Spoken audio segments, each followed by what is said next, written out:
Got here a 6T45, a GM transmission, and this transmission has some pressure code, so I'm going to be quick with this just to show you what happened. Pressure codes, I will post them up. I can't remember at the moment, but what happened here, it was slip, and what we saw is that this big snap ring, which is the first set of clutches that go in here, had broken the case here. So this case lug broken here,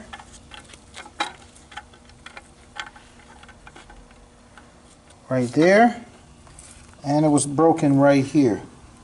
I don't know. Oh, here's the other one right here.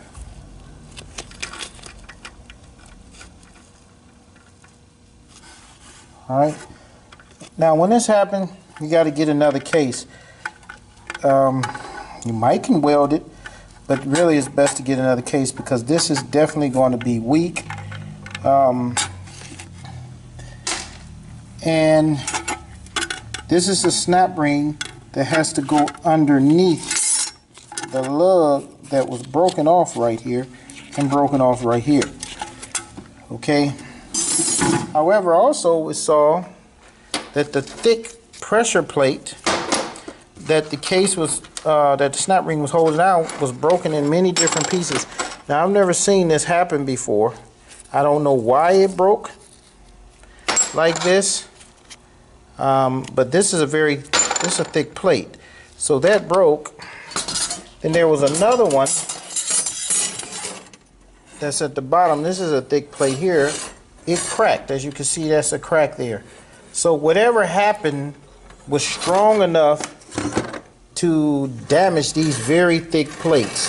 Okay, I don't know if it was a solenoid or a valve that got stuck and it smacked into gear, or if that's just something that happened, but I don't know. But this is the first time I've seen this break like this in so many different pieces. Okay, and this was a 6T45 GM transmission. Okay, all right, so what I ended up having to do is get another case. There was no other thing but get another case. Like I said, you know, worst case, the worst, you may can try to weld the lugs on here, or somebody can build it up and grind them down. There's things that can be done if you don't have another case in the world. Okay. But if you do, you get another case and then, you know, rebuild that transmission using the other case. All right, that's again 6T45 transmission.